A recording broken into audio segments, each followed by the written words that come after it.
The morning sun cast long shadows across the flight deck of the USS Yorktown. As Lieutenant Commander John Thatch watched the horizon with growing unease, it was June 3rd, 1942, and somewhere beyond that azure expanse, the most powerful naval force Japan had ever assembled was bearing down on Midway Atoll. What the Japanese didn't know was that their every move had been anticipated, their codes broken, their supreme confidence about to become their greatest weakness. Admiral Isoroku Yamamoto, architect of the Pearl Harbor attack, stood on the bridge of his flagship Yamato, convinced that this operation would deliver the decisive blow that would force America to negotiate peace. His plan was elegant in its complexity.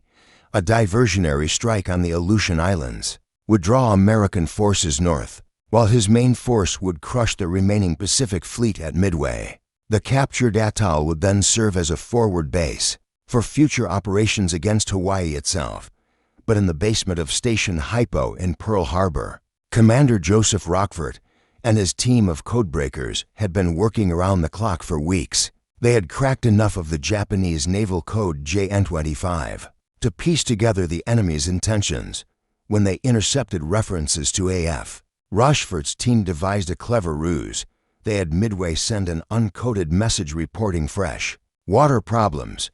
Within hours, Japanese intercepts confirmed that AF was short on water. Midway was indeed the target. Admiral Chester Nimitz, Commander-in-Chief of the Pacific Fleet, faced an agonizing decision. His intelligence indicated that Yamamoto was bringing for aircraft carriers 11 battleships and over 150 supporting vessels. Against this armada, Nimitz could muster only 3 aircraft carriers, and one of them, the Yorktown, was still nursing battle damage from the Coral Sea. The rational choice seemed to be retreat, to preserve his forces for a more favorable engagement.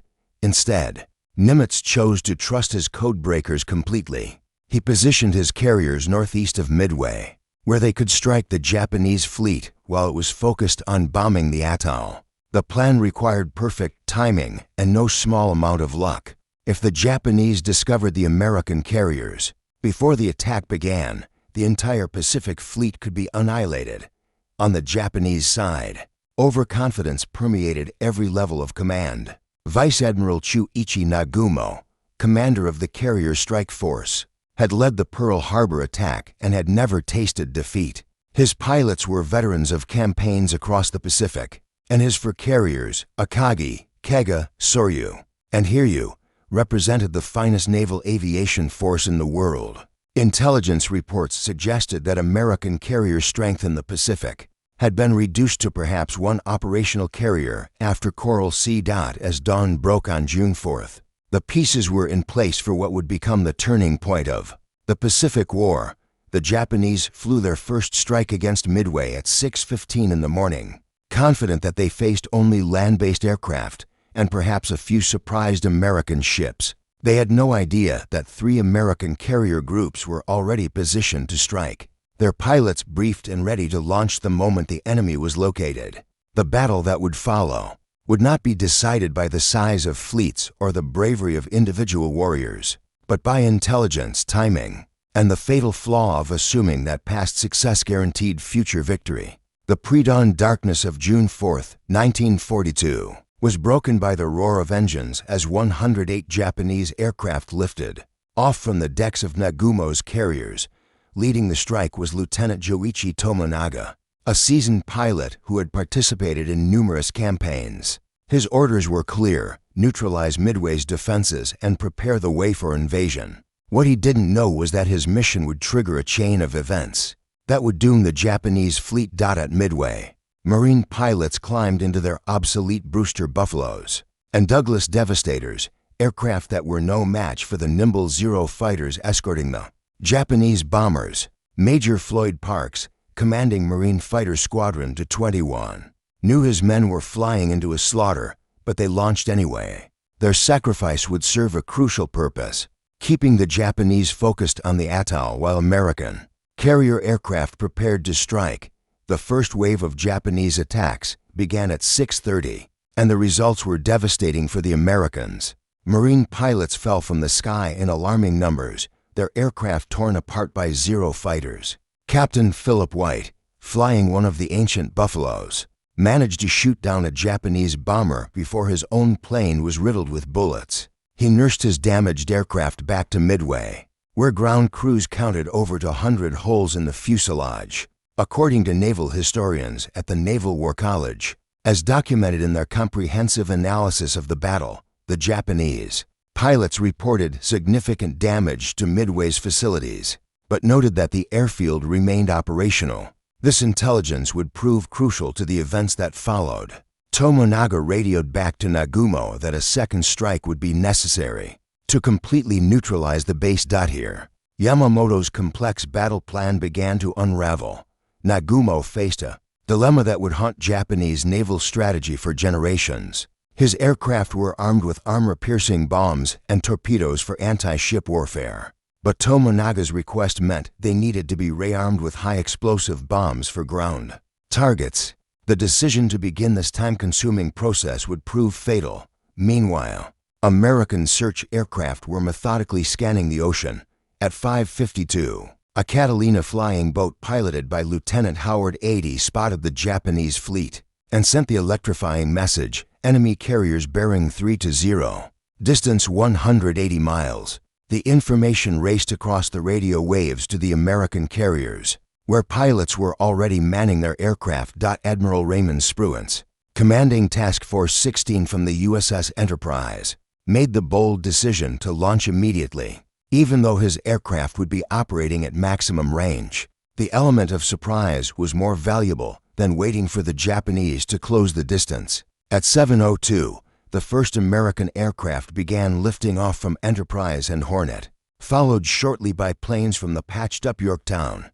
The Japanese, meanwhile, remained focused on their land-based opponents. At 7:15, Nagumo received another blow.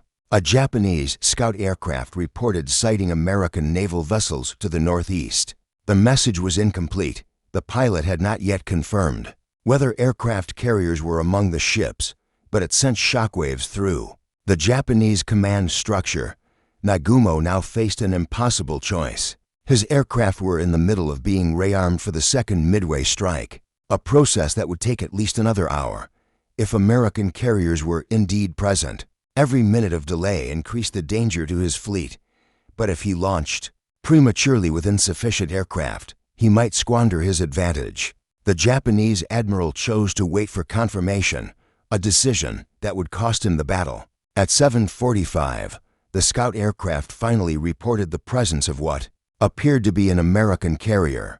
By then, over 100 American aircraft were already winging their way across the Pacific toward Nagumo's fleet.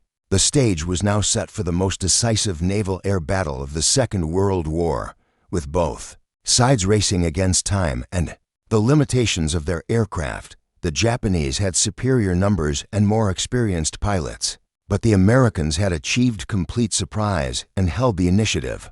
In the next few hours, the course of the Pacific War would be determined not by grand strategy or industrial might, but by the split-second decisions of individual pilots and the deadly mathematics of aerial combat. The Japanese carriers steamed in perfect formation through the calm seas, their flight decks crowded with aircraft in various stages of preparation. At 8:30 on the morning of June 4th, the organized efficiency of Nagumo's fleet was about to dissolve into chaos. The first wave of American attackers was approaching, and the Japanese were caught in the worst possible position. Aircraft crowded on deck, fuel lines snaking across the flight decks, and ordnance stacked in vulnerable piles.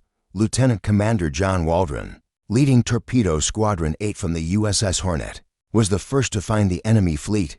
His 15 Douglas Devastator torpedo bombers had become separated from their fighter escort and faced the Japanese armada alone. Waldron, a part Cherokee pilot known for his aggressive tactics, led his men straight into the teeth of the enemy formation without hesitation. The Japanese Combat Air Patrol, led by veteran pilots like Lieutenant Commander Shigeru Itaya, fell upon the lone American squadron with devastating effect.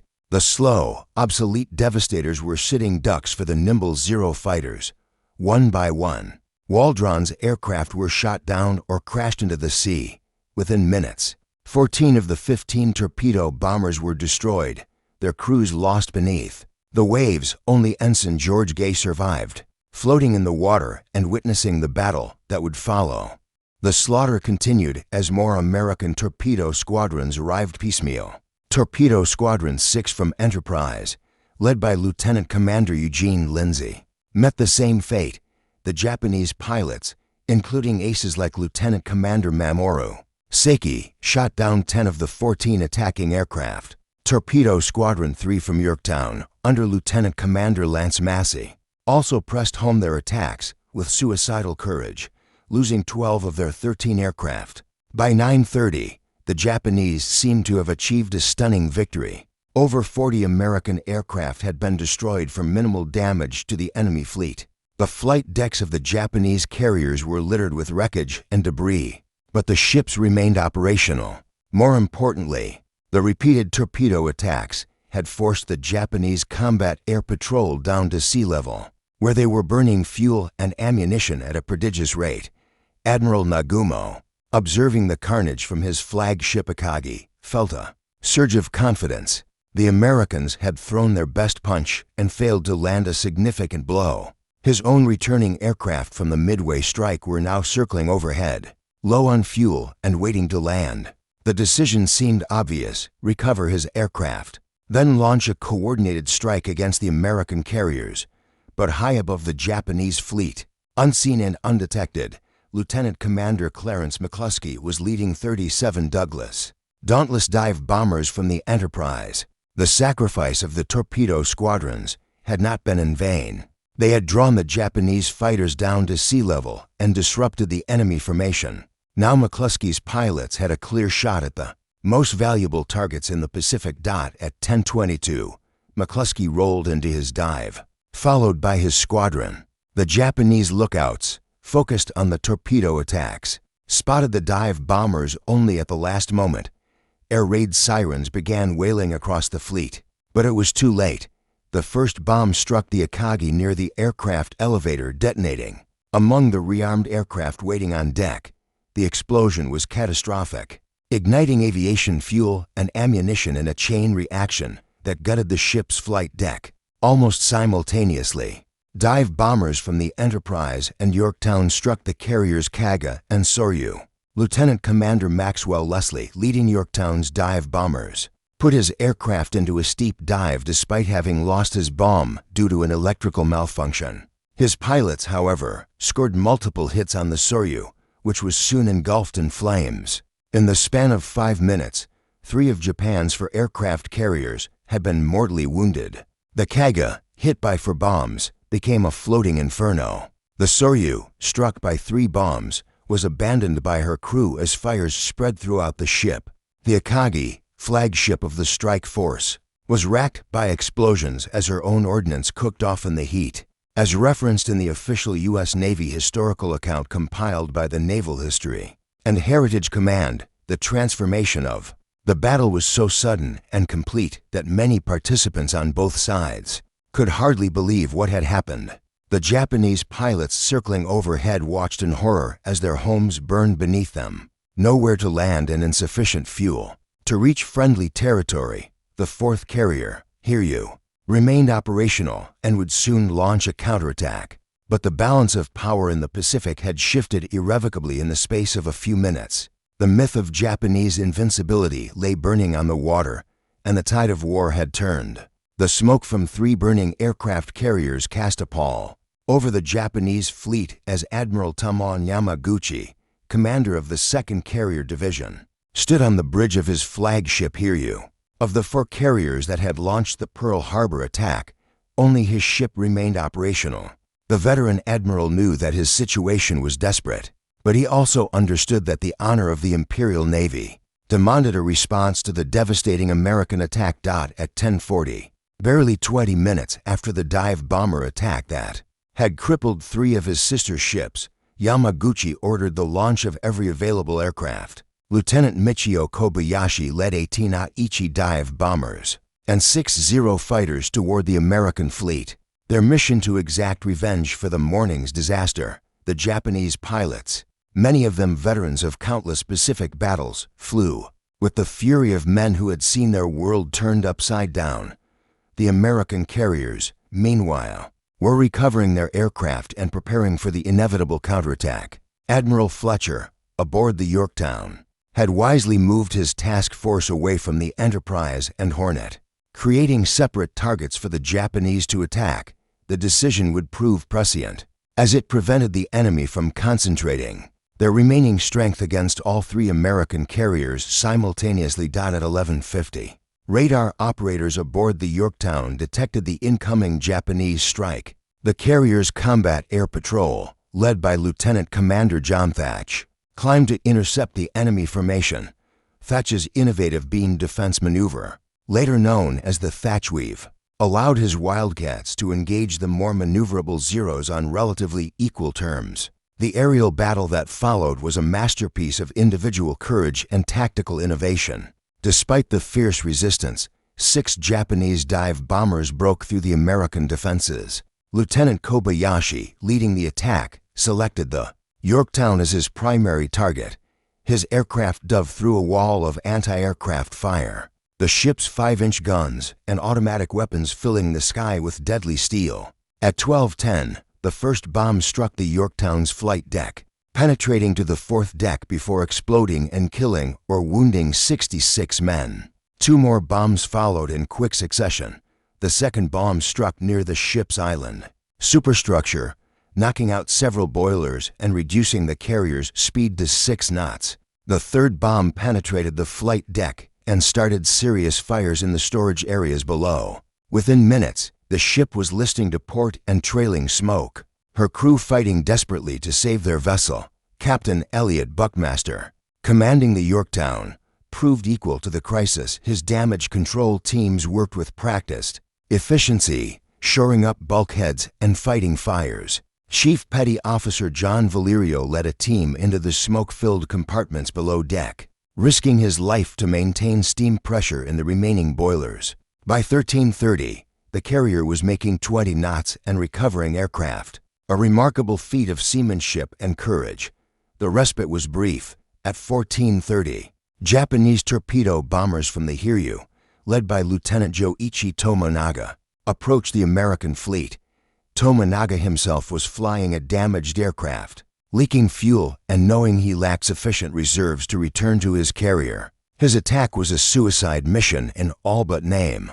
Driven by the samurai code that demanded death before dishonor, the Japanese torpedo bombers, flying low over the water, were met by a storm of anti-aircraft fire. American destroyers formed a protective screen around the Yorktown, their guns blazing at the approaching aircraft. Fighter planes dove from above, trying to break up the attack formation. Despite the fierce resistance, Japanese aircraft broke through the defensive perimeter. At 14:45, 2 torpedoes struck the Yorktown's port side. The explosions were devastating, flooding the engine rooms and knocking out electrical power throughout the ship. The carrier began listing heavily to port, her speed dropping to 0 as seawater poured through the massive holes in her hull. Captain Buckmaster, recognizing that his ship was doomed, ordered abandon ship at 15:05. As documented in the official after-action reports held by the National Archives, the loss of the Yorktown was a severe blow to American morale, but it also marked the final offensive action of the Japanese carrier force. The Hiryu, having expended her aircraft in the 2 strikes, was now defenseless against the inevitable American counterattack. By 16:30, dive bombers from the Enterprise had located the last Japanese carrier. The Hiryu, caught refueling aircraft on her flight deck, was struck by 4 bombs that left her burning and dead in the water. Admiral Yamaguchi, choosing to go down with his ship, was last seen standing on the bridge as his flagship was consumed by flames. The carrier battle was over, but the dying Japanese fleet still possessed powerful surface ships that could exact a terrible revenge if they reached the American forces. The night was young, and the battle for Midway was far from finished. As darkness fell over the Pacific on June 4, 1942, the wreckage of the day's battle lay scattered across hundreds of square miles of ocean. 3 Japanese aircraft carriers burned like funeral pyres, their crews either dead or struggling in the water. The 4th Hiryu would slip beneath the waves before dawn, but Admiral Yamamoto, commanding the operation from his flagship Yamato, was not ready to concede defeat. The Japanese commander-in-chief still possessed overwhelming surface strength, 11 battleships, including the massive Yamato with her 18-inch guns, plus dozens of cruisers and destroyers. His plan was audacious in its simplicity: close with the American fleet under cover of darkness and annihilate it with superior firepower. The loss of 4 carriers would be avenged in a single, decisive night action. Admiral Spruance, now commanding the American fleet after Fletcher's Yorktown had been knocked out of action, faced the most critical decision of his career: intelligence. Reports indicated that powerful Japanese surface units were approaching from the west, seeking a night engagement where American advantages in radar and aircraft would be negated. The safe course would be to retire eastward, preserving his remaining carriers for future battles. Instead, Spruance chose to advance. At 2100 hours, he ordered his task force to steam west, directly toward the approaching Japanese fleet. His reasoning was sound. If Yamamoto succeeded in capturing Midway, the strategic situation in the Pacific would be reversed. The atoll's airfield, in Japanese hands, would threaten the Hawaiian Islands and force the American fleet to fight at a severe disadvantage. The first surface engagement began at 2345 when the heavy cruiser Mogami, flagship of Rear Admiral Takeo Kurita's cruiser division, encountered the American destroyer Hammond. The Japanese vessel, racing to join the night attack on the American carriers, was traveling at high speed when her lookouts spotted the American warship, silhouetted against the stars. Commander Arnold True, commanding the Hammond, had been patrolling the waters around the crippled Yorktown when the Japanese cruiser appeared. His destroyer was vastly outgunned by the 8-inch guns of the Mogami, but True did not hesitate. At 2350, he ordered torpedo tubes loaded and turned toward the enemy vessel, his crew manning battle stations with the calm efficiency of veterans. The battle was brief but vicious. The Mogami's first salvo straddled the American destroyer, sending towering water spouts into the air. True's response was immediate, for torpedoes launched at close range, their tracks visible in the phosphorescent water. The Japanese cruiser, caught by surprise, attempted to turn away, but two torpedoes struck her port side, flooding the forward engine room and reducing her speed to 12 knots. The engagement might have ended there, but Commander True pressed his advantage. The Hammond closed at gun range, her 5-inch weapons blazing in the darkness. The Japanese cruiser, damaged but still dangerous, returned fire with her secondary armament. For 20 minutes, the two ships exchanged salvos at point-blank range, their crews fighting with desperate courage. At 00:15 on June 5th, a Japanese shell struck the Hammond's bridge, killing Commander True and several of his officers. Lieutenant Commander Samuel Elliott, the ship's executive officer, assumed command and continued the fight. His decision to launch a second torpedo attack proved decisive. One fish struck the Mogami, amidships, detonating in the cruiser's magazine. The explosion was visible for miles, lighting up the night sky like a second sun. The Mogami's destruction sent shockwaves through the Japanese fleet. Admiral Kurita, observing the battle from his flagship Kumano, realized that American destroyers were operating close to the main battle zone. The presence of these vessels suggested that the enemy carriers were nearby, protected by a screen of surface combatants. The element of surprise had been lost, as documented in the Japanese naval records captured after the war and analyzed by the U.S. Strategic Bombing Survey. The loss of the Mogami convinced Yamamoto that his night attack plan was compromised. American radar-equipped vessels had detected his approach, and the carriers he sought to destroy were probably withdrawing eastward under cover of darkness. The risk of advancing into unknown waters, potentially sailing into a trap, outweighed the possible benefits of continuing the attack. At 01:30, Yamamoto issued the order that would seal the fate of the Midway operation: withdraw to the northwest. The most powerful naval force Japan had ever assembled began its retreat, abandoning the invasion of Midway and conceding the field to the Americans. The decision was strategically sound but psychologically devastating. For the first time in the war, The Imperial Navy was retreating from an inferior enemy force. The night battle was over, but scattered engagements continued until dawn. Japanese submarines, attempting to salvage something from the disaster, stalked the American fleet in the gray light of morning. Their efforts would lead to one final tragedy that would epitomize the brutal mathematics of naval warfare. The morning of June 5th dawned gray and overcast, the Pacific swells reflecting the somber mood aboard the surviving ships of both fleets. The Japanese submarine I-168, commanded by Lieutenant Commander Yahachi Tanabe, had been tracking the American task force since the previous evening. Her crew, veterans of numerous patrols, prepared for what they knew might be their final attack of the war. The crippled Yorktown had been abandoned by her crew but remained afloat, her hull riding low in the water but stubbornly refusing to sink. Captain Buckmaster, watching his ship from the destroyer Hughes, had been considering the possibility of salvage. The carrier's damage was severe, but American shipyards had performed miracles before. If the Yorktown could be towed to Pearl Harbor, she might fight again. At 0600, the destroyer Hammond came alongside the listing carrier, her crew preparing to transfer salvage equipment and damage control specialists. The operation was dangerous. The Yorktown's stability was questionable, and Japanese submarines were known to be operating in the area. But the potential prize was worth the risk. A recovered aircraft carrier would be invaluable in the battles to come. Lieutenant Commander Tanabe, observing the American salvage operation through his periscope, faced a tactical dilemma. The Yorktown presented a large, stationary target, but she was closely guarded by destroyers whose sonar equipment could detect his submarine. The destroyer Hammond, moored alongside the carrier, offered a smaller but more accessible target. Her destruction would also eliminate the salvage operation and ensure that the Yorktown would be lost forever. The Japanese submarine commander chose to attack both vessels simultaneously. At 13:36, for torpedoes left the I-168's tubes, their wakes invisible in the murky water.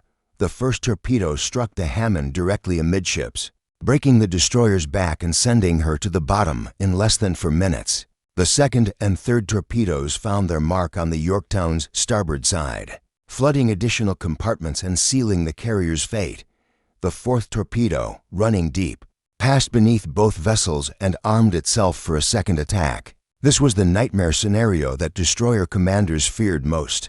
A submarine attack in confined waters where evasive maneuvers were impossible. The crews of both ships, those who survived the initial explosions, found themselves fighting for their lives in the oil-slicked water. Chief Petty Officer Raymond Raymer, serving aboard the Hammond, was blown overboard by the torpedo explosion that destroyed his ship. Swimming in the debris-filled water, he watched as his shipmates struggled to reach life rafts and floating debris. The destroyer's magazines had exploded, creating a massive underwater shock wave that killed or stunned many of the men in the water. Of the Hammond's crew of 250, only 81 would survive. The Yorktown's death throes were more prolonged, but equally inevitable. The 2 additional torpedo hits had flooded her remaining watertight compartments, and the carrier began to settle by the stern, her flight deck, once the launching platform for the aircraft that had changed the course of the war, now stood at a steep angle to the horizon. At 17:05, the ship rolled onto her port side and slipped beneath the waves, taking with her the hopes of American salvage teams. Captain Buckmaster, watching from the Hughes, felt the loss of his ship as a personal tragedy. The Yorktown had been his home for over 2 years, and her crew had become his family. The carrier had survived the Battle of the Coral Sea, had been patched up in an incredible 72 hours at Pearl Harbor, and had played a crucial role in the victory at Midway. Now she was gone, a victim of the submarine warfare that made the Pacific a graveyard for unwary ships. Lieutenant Commander Tanabe, observing the destruction through his periscope, felt no satisfaction in his victory. The I-168 had accomplished her mission, but the strategic situation remained unchanged. The Japanese fleet was retreating, Midway remained in American hands, and for irreplaceable aircraft carriers lay on the bottom of the Pacific. The submarine attack had been tactically successful, but strategically meaningless. as documented in the post-war interrogations of Japanese naval officers conducted by the U.S. Naval Technical Mission. The loss of the Yorktown was seen by many in the Imperial Navy as a hollow victory. The carrier had already played her part in the American triumph at Midway, and her destruction could not restore the 4 Japanese carriers that had been lost. The submarine attack was a gesture of defiance rather than a meaningful contribution to the war effort. The sinking of the Yorktown marked the end of the Battle of Midway, but the war in the Pacific was far from over. The Japanese fleet, though bloodied and demoralized, remained a formidable force. The Americans, despite their victory, faced a long and costly campaign to drive the enemy back across the Pacific. The battle had been won, but the war would continue for 3 more years of savage fighting. As the sun set on June 5, 1942, the survivors of both fleets counted their losses and prepared for the battles to come. The Pacific Ocean, stained with oil and littered with debris, bore silent witness to the courage and sacrifice of the men who had fought and died in its waters. The tide of war had turned, but the price of victory would be measured in thousands of lives and years of bitter conflict. The silence that followed the Battle of Midway was more profound than the thunder of guns that had preceded it. In the wardrooms of the surviving Japanese warships, staff officers compiled casualty reports with shaking hands, the numbers telling a story of catastrophic defeat for aircraft carriers. The pride of the Imperial Navy had been reduced to twisted wreckage on the ocean floor. With them had died 300 aircraft and many of Japan's most experienced pilots, men whose skills could never be replaced. Admiral Yamamoto, standing on the bridge of the Yamato as his battered fleet retreated toward Japan, understood that more than ships and planes had been lost at Midway. The myth of Japanese invincibility, carefully cultivated through 6 months of uninterrupted victory, had been shattered in a single day. The psychological impact of this defeat would reverberate through the Imperial Navy for the remainder of the war. The architect of the Midway operation faced a moment of terrible clarity. His plan, so elegant in conception, had been based on fundamentally flawed assumptions. The Americans had not been demoralized by Pearl Harbor, they had been galvanized. Their intelligence services had not been blinded by Japanese deception. They had penetrated the most sensitive enemy communications. Most critically, American industrial capacity had not been crippled by early defeats. It was just beginning to demonstrate its awesome potential. Captain Mitsuo Fukuda, the pilot who had led the Pearl Harbor attack and was now recovering from appendicitis aboard the Akagi when she was destroyed, would later write that Midway marked the beginning of Japan's decline. The carrier force that had ranged across the Pacific, like a pack of wolves, had been broken, its survivors scattered and demoralized. The initiative in the Pacific War had passed irrevocably to the Americans. On the American side, the victory at Midway was celebrated with appropriate jubilation, but the senior commanders understood that this was merely the first step in a long campaign. Admiral Nimitz, reviewing the battle reports at Pearl Harbor, recognized that his forces had been stretched to the breaking point. The loss of the Yorktown reduced American carrier strength in the Pacific to 2 operational vessels, hardly sufficient for the offensive operations that would be required to defeat Japan. The human cost of victory was sobering. The torpedo squadrons that had sacrificed themselves to draw down the Japanese combat air patrol had been virtually annihilated. Of the 41 torpedo bombers that had attacked the enemy fleet, only 6 had returned to their carriers. The crews of these aircraft, men like Lieutenant Commander John Waldron and Lieutenant Commander Eugene Lindsay, had given their lives to create the opportunity that the dive bombers had exploited so effectively. The Battle of Midway had been decided by intelligence, preparation, and courage, but also by the kind of luck that military historians call the residue of design. The timing of the American attack had been perfect, arriving just as the Japanese carriers were most vulnerable, their decks crowded with aircraft and ordnance. A delay of 30 minutes might have allowed the enemy to launch a coordinated strike that could have changed the course of the battle. Lieutenant Commander Clarence McCluskey, whose decision to continue searching for the Japanese fleet had led to the discovery of the enemy carriers, became the hero of the hour. His persistence in the face of dwindling fuel reserves, had created the opportunity for the devastating dive bomber attack. The Medal of Honor he received was a recognition not just of personal courage, but of the kind of individual initiative that had characterized the American war effort. The strategic implications of the Midway victory extended far beyond the immediate tactical situation. Japan's plan to establish a defensive perimeter across the Pacific had been based on the assumption that American forces could be defeated piecemeal before they could concentrate for major operations. The failure at Midway demonstrated that this assumption was false. The Americans had not only survived the initial Japanese onslaught, but had begun to strike back with devastating effect. The industrial statistics told the story of the war's ultimate outcome. American shipyards, working around the clock, were launching new vessels at a rate that Japan could not match. The Essex-class carriers under construction would soon join the fleet, providing the platform for the island-hopping campaign that would carry American forces across the Pacific. The Japanese, despite their initial advantages in training and equipment, lacked the industrial capacity to replace their losses. Emperor Hirohito, receiving news of the defeat in the carefully euphemistic language that Japanese military tradition demanded, understood that the war had entered a new phase. The early victories that had seemed to validate the decision to attack Pearl Harbor were revealed as temporary gains that could not be sustained. The Americans, roused to fury by the surprise attack, would not rest until Japan was completely defeated.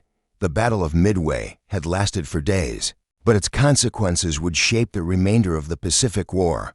The Japanese, thrown back on the defensive, would fight with characteristic courage and determination, but they would never again threaten the strategic balance in the Pacific. The tide of war had turned, and the long, bloody advance toward the Japanese home islands could begin. As the last survivors were pulled from the oil-stained waters of the Pacific, both sides began to prepare for the battles to come. The victory at Midway had been decisive, but it was only the first step in a campaign that would span 3 years and cost hundreds of thousands of lives. The Japanese had learned that their enemies were not the soft, pleasure-seeking Americans of their propaganda, but determined warriors who would fight with equal ferocity for their own vision of the future.